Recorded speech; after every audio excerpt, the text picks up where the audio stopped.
Okay, my apologies in advance for the next few videos. They're quite old, you know, a week, 2 weeks, 4 weeks in some instances. So if you get a little bit confused with what I'm saying, when I'm saying it and all the rest of it, this is the explanation. There is only one of me and there's only so many hours in the day. So why do you do things out of step? What's that all about? I'm trying to explain that to my audience now, if that's okay. Like I said, like I was saying, I've got one pair of hands, there's only so many hours in the day, and there's only one of me. Go away. So there's my apology. Thank you.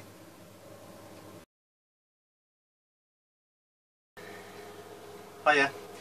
I think I said in my last video that it would be the last video for a while. I lied. And the reason for that is, it was going to be the last video for a while. But, you know, events have taken place and things are happening and it's getting exciting and stuff like that. So what I'm going to do is this video, which I'll tell you about that in a minute. eBay never ceases to amaze me.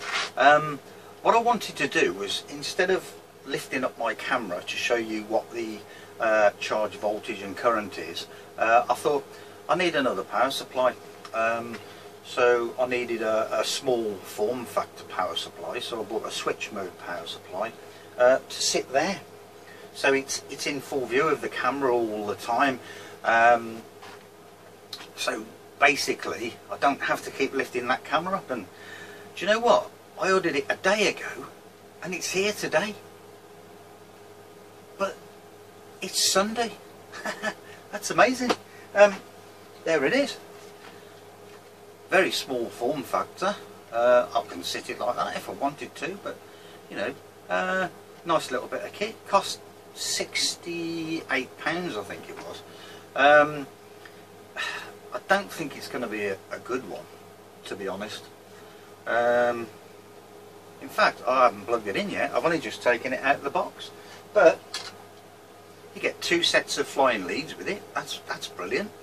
For some reason I got a UK and I think it's a US or European mains plug with it as well. So if I plug it in and switch it on, yeah, it's all happening, look. Main thing is, of course, voltage. Okay, coarse and fine adjustments as per usual. What does the fine do?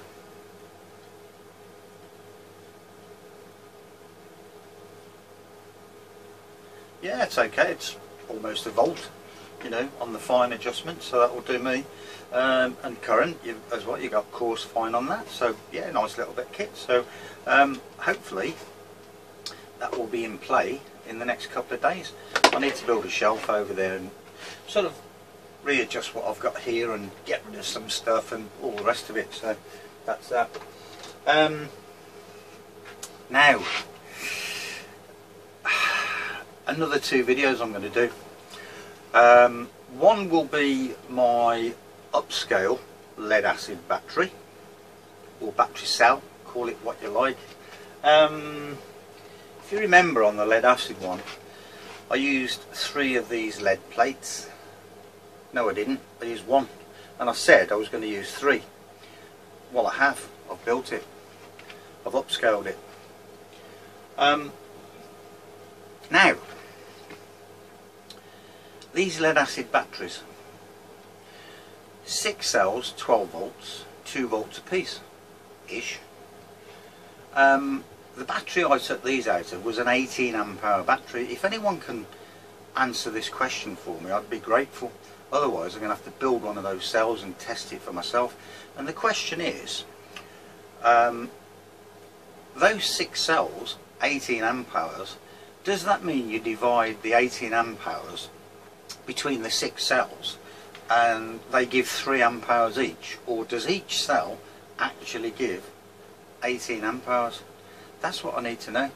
And I'll tell you the reason why.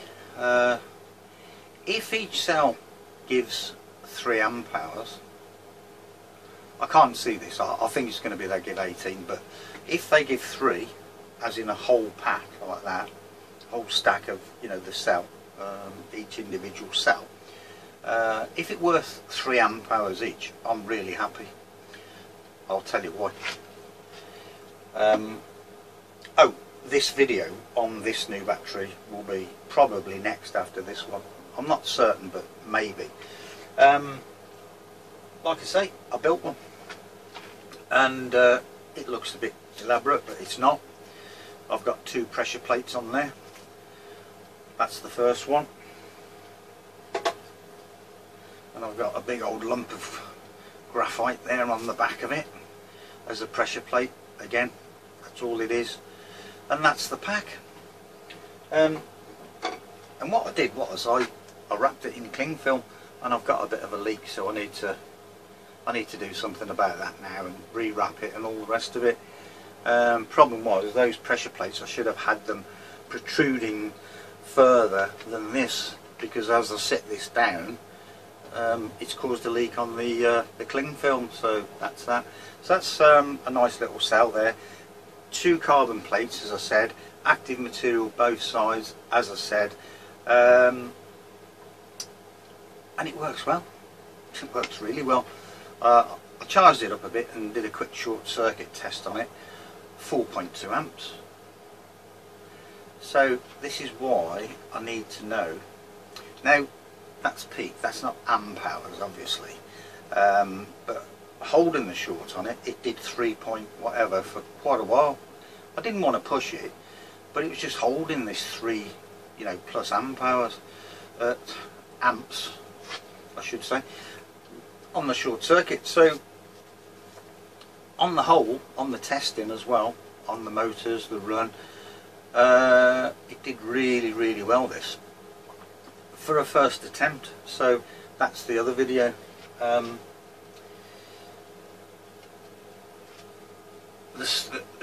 Well, the second video, or it'll be the third one. This is the first. Second's going to be the lead acid. Lead carbon. My lead carbon. I'm getting it all muddled up today, sorry. I'm hungry. So, the other video is going to be about my carbons. All of these carbons that I've been trialing and testing, and all the rest of it. I'm going to tell you exactly what they are and exactly how I structured those carbons. Now, when I say structured, I don't mean the structure of the carbon, the way I structured it, so they would perform the way I wanted them to perform. I took, you know, conductive carbons and non-conductive carbons, and I did all sorts with these carbons in the kiln. Best result I got was 0.3 ohms. So that video is a one to watch, because it shows me testing these materials as well. But the problem was, I was testing these materials, and I was testing some that I'd tested before, and I thought, that's not right.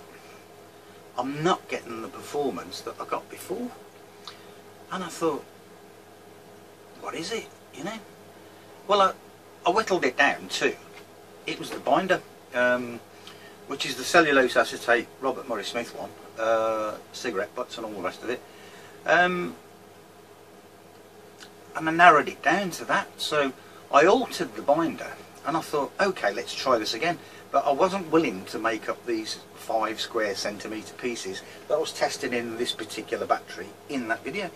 So what I did was, I made up some small pieces of active material, and I altered some ratios on the binder, and I made up a piece of active material about that big, you know, on a small battery. I got a couple of strips of this carbon, this graphite,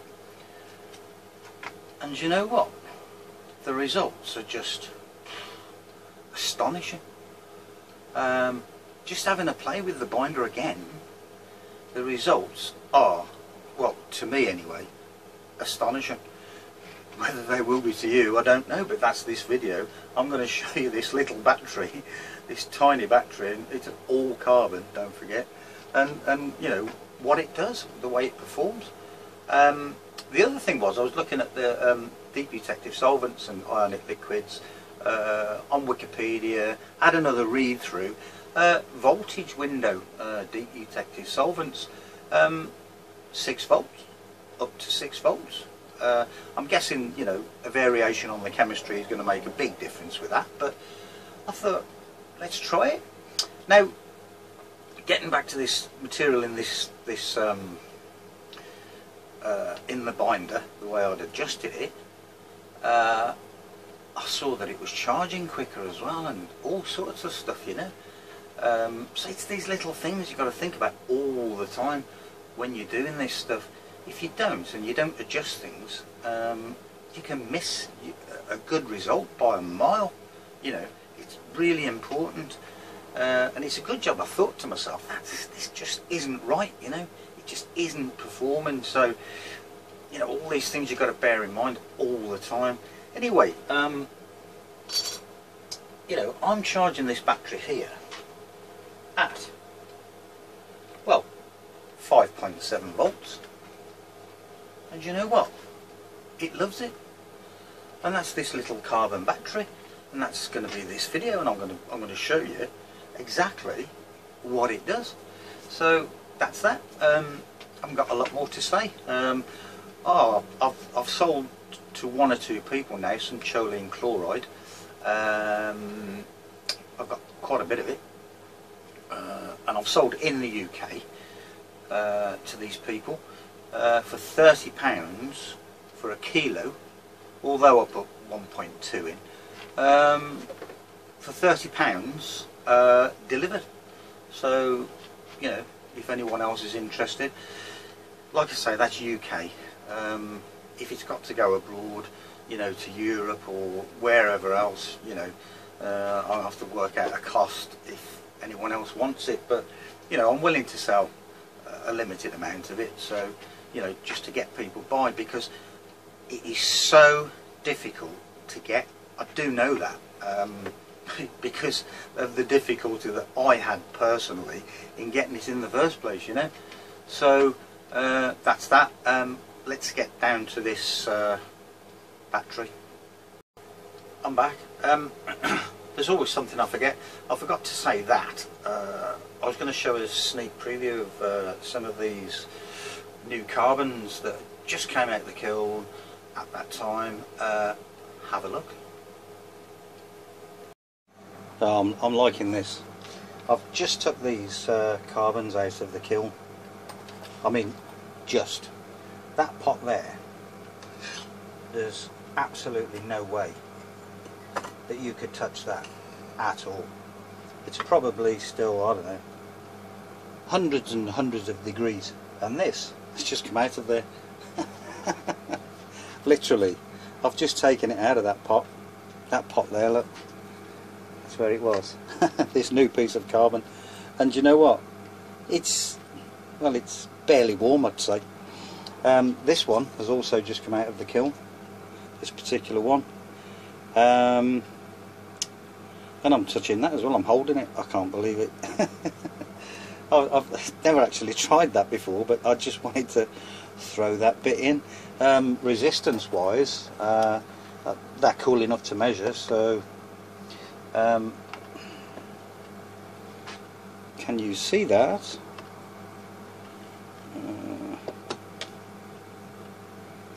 Now these are going to be the last 2 that I'm going to try.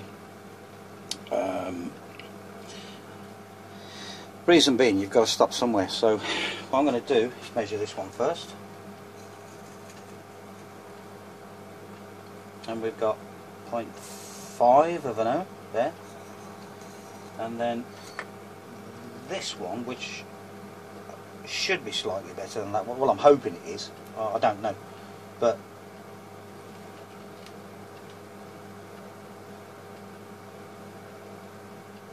.4 will do me.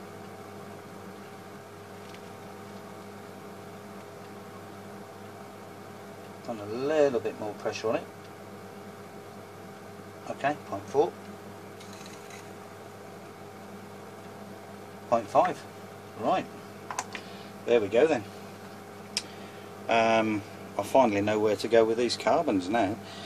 Now, obviously, you know, 0.2 or 0.1 or something like that would be better.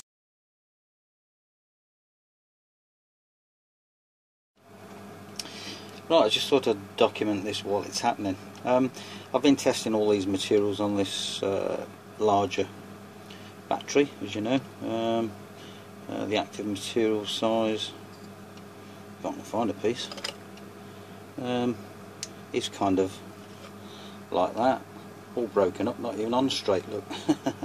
But that's one of the bits of active material. It's about 50 mil square or something like that, I think. Yeah, about 50 mil square. So anyway, I wonder I couldn't get all the power out of that, look. You know, that's that. Now,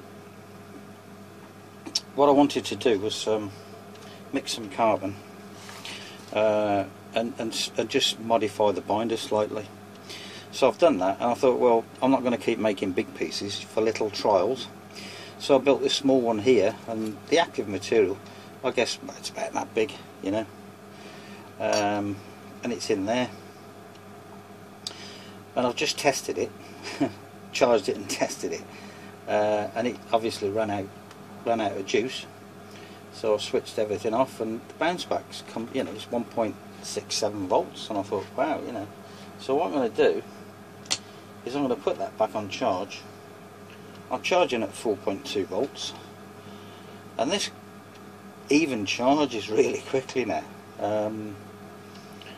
Now, whether this is this modification, I'm still using the same electrolyte, my version 1 of this new electrolyte, the ferrocyanide redox reaction. But look, you know, that's coming up quite quickly. So I'm going to charge it, and I'm going to give it a run. But I ran it on 3 motors, those 3 there. Don't even know what the current was, to be honest. Wasn't really paying any attention, but I think it was about 80 milliamps. And it did quite well. And then when you look at the bounce back, you know, I'm guessing if I'd have turned 2 motors off, the third one would have just carried on, you know, regardless. So they're quite amazed for the size of the material, that's all I'm saying, really. So I'll give that another few minutes, wait for it to charge, come back.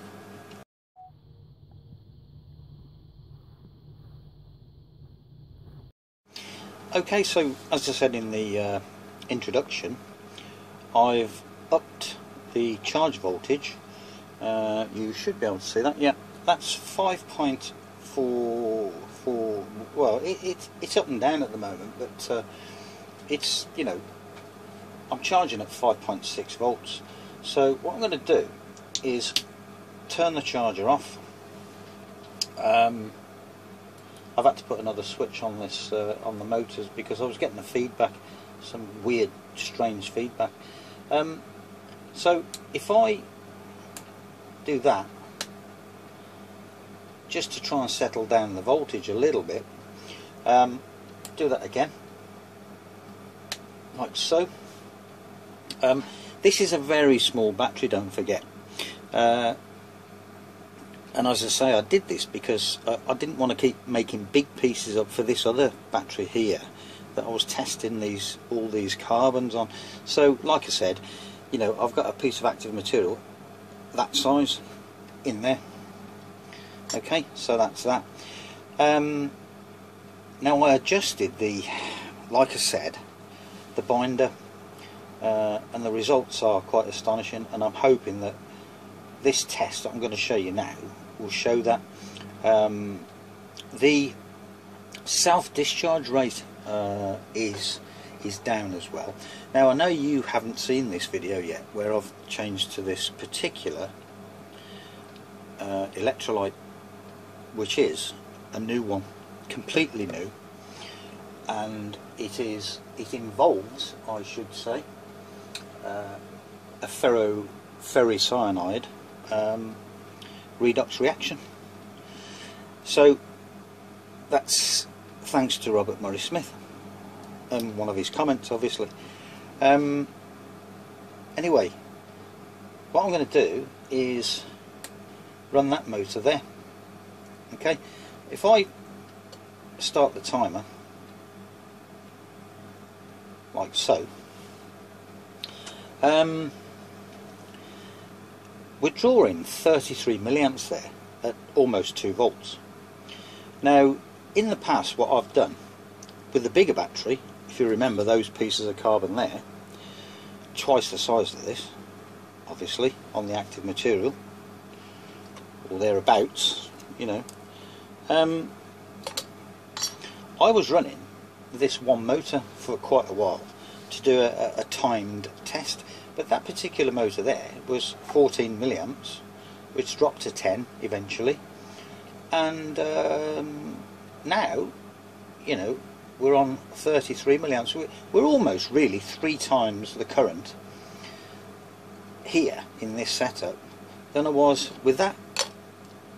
Now, I know I powered loads of motors up as well on that one and all the rest of it, but you know, this really is a small battery in comparison. So I don't know how good this is going to be. I might have overcharged it while I was doing the introduction or whatever, I don't really know. But if I just do, when I do these increment counts, it means everything to me. Like I say, I've got some data logging software coming with a device that is controlled by the computer as a dummy load, a resistive load, I guess. It looks like it's driving a MOSFET or something like that to give the load. So I'm guessing it could be resistive and capacitive, because you've got to charge the gate on the MOSFET, obviously, the gate capacitance. So anyway, that's just another story. I'm waiting for that to arrive, and I shall have here somewhere a small laptop or palm top, whatever it's called, I don't know, to show the results and data logging all of the results as I'm doing this. Bit more professional. So anyway, as you can see, well, what we'll do, I was talking about these increments, weren't I? And what I do, when that changes to a definite 8, as in stopped 8, and then to a definite 7, I do a count, as you know. So I'll wait for that to change to a definite 8, and I'll do a count.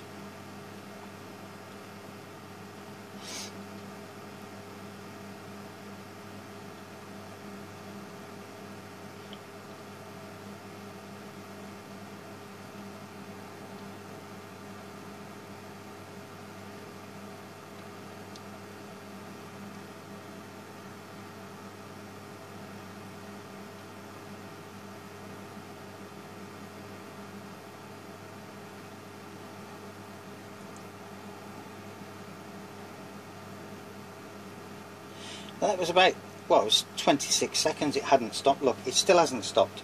You can call it 30 seconds or thereabouts. You know, that's incredible. 3 times the load, almost. Half the size. That is just incredible. So, I've obviously tested this twice now. And I got 15 minutes out of each run.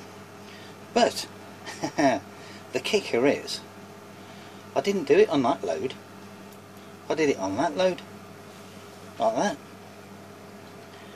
that. And on both occasions, I got 15 minutes. Now, obviously, there's going to be a difference. Now, as well, you know, we've got quite a big load there for such a small battery. So we're going to get this, you know, this voltage drop as you kick the other motor in. You saw the volts drop, but what's happened to the increments now? If I were to say, let's wait for that to turn to a definite 8, well,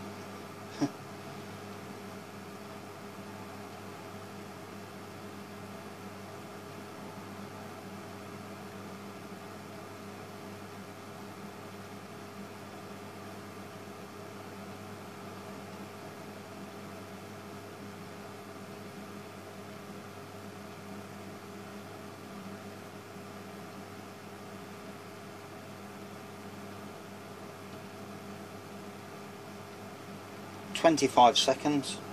Well, it still hadn't stopped. Look, from a definite 8 to a definite 7 on that scale there. You know, that is just, and 50 milliamps, it's incredible.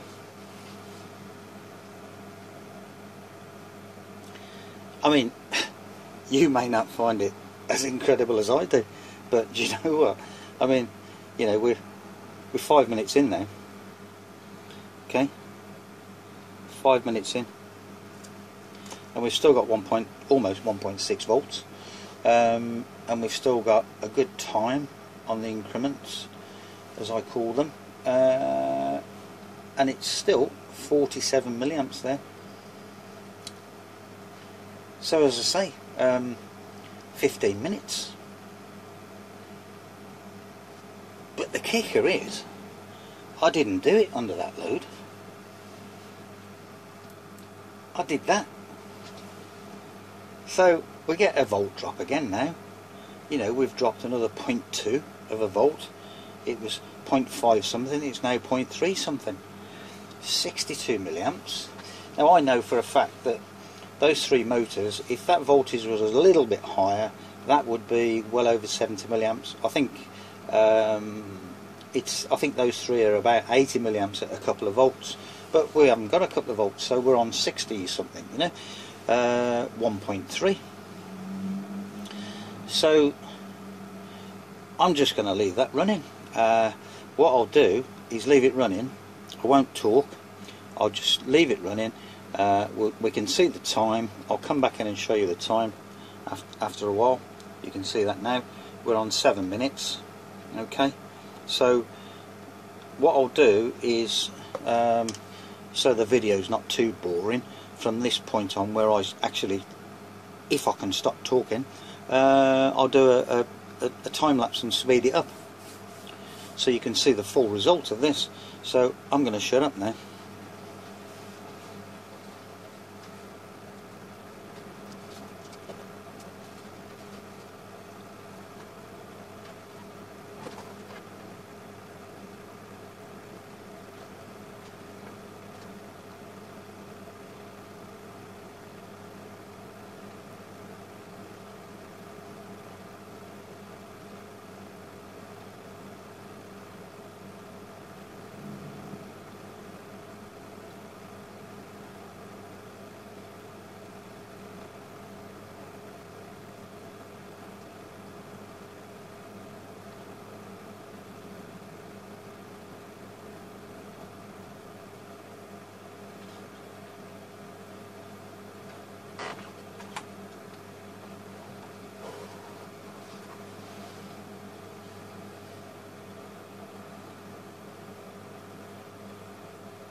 Now then, apart from anything else, you've seen that. I'm going to stop the timer. That's 18 minutes. I know we didn't get 18 minutes, but look at this.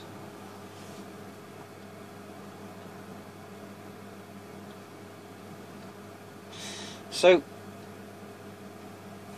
now obviously the fast charge times have got a lot to do with the materials that I'm using. You know, I've got activated carbon coconut variety on the anode, and on the cathode is a mix of 2 carbons and they are sugar an activated carbon. There's one for you, you see.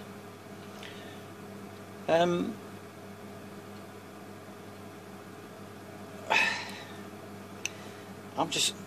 just watching this as well now, you see. If I turn off 2 of those, I know for a fact it's going to run that motor without any problem at all.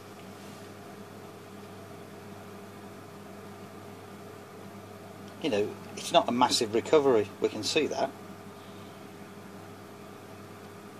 but it's still giving power again.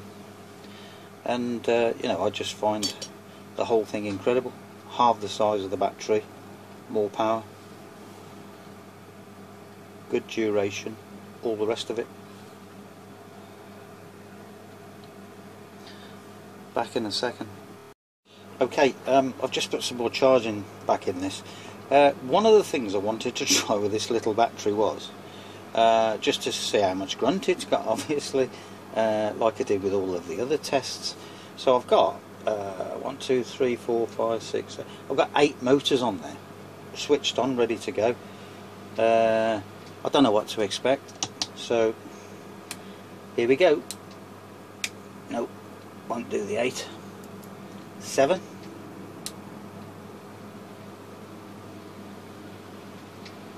Seven motors, 107 milliamps, look.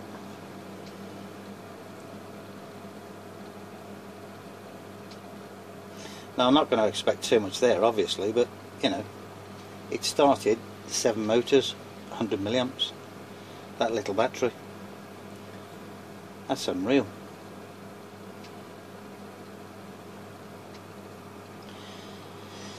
So there you go then. I'm going to charge it back up now, and I'm just going to do, before I do anything else, I'm going to do a short circuit test, see how we go with that. Okay, here's my new power supply, look, all ready to go, 5.6 volts. I'll be connecting that up to this later on, do away with the other power supply up there. Yeah, short circuit test on this little battery, that's what I wanted to do. So here goes. Set on the 10 amp scale, obviously. Wow, I think that was a peak of 370 milliamps.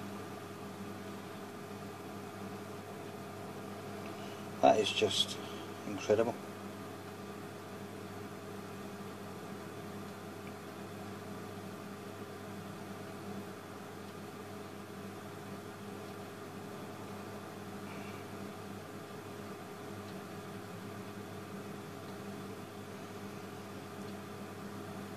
And look at that, just holding 290 milliamps there.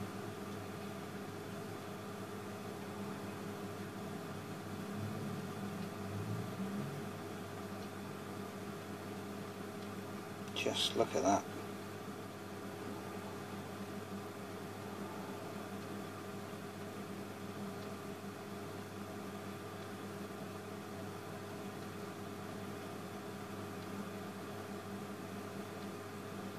That is just unreal. That's 290 milliamps. Just holding it, look.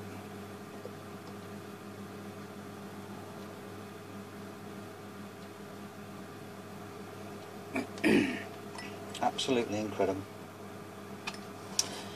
So I think it's onwards and upwards with this new setup, because I've now got this battery here is set up with the same materials as was in this, or is in this battery here. So what I'm going to do, look at that. Look at that. Oh wow. What I need to do then is put this battery on charge here.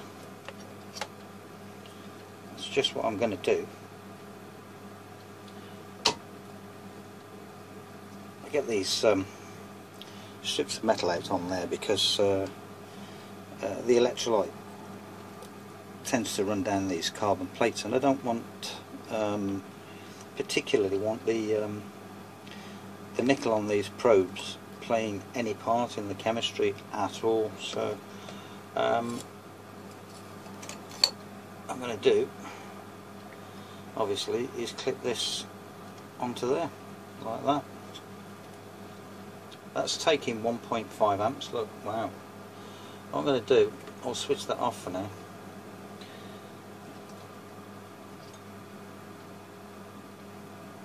And we'll move that into a position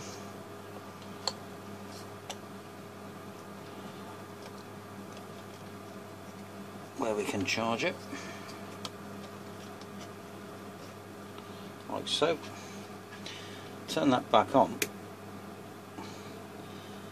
5.6 volts, 1.76 amps. Look. Now I think what I'll do, I'll turn that voltage down a little bit to a sensible charge rate. 3 volts, 400 milliamps. Look. Okay. So I'm just going to leave that on charge. And let's see what that one can do, because compared to this, that's 3 times as big.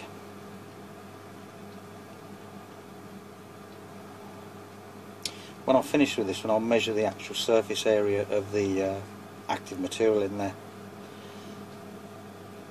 So I'll be back in a bit. Okay, now obviously the video on this battery, in that video I said I've got a piece of material about that size, you know, active material. Now that's a piece of metal, obviously. Now I don't know what this looks like to you, but you know, there's a long old separator on there, a lot longer than that, obviously. Now, you know, you could be thinking, well, you know, he's probably telling lies and or not the whole truth, shall we say, and that material is probably the whole length of that, but it's not. I do like to excuse me, actually prove what I'm saying from time to time. Oh, right, okay, and there it is. There's the material, and I said it was about as big as that. In fact, it's exactly as big as that. So there you go, that's the material. Now there's a reason why I'm doing this now and taking this apart. What I'm actually going to do now is halve that material, that active material, and put it to the test at half the size, if I can find a blade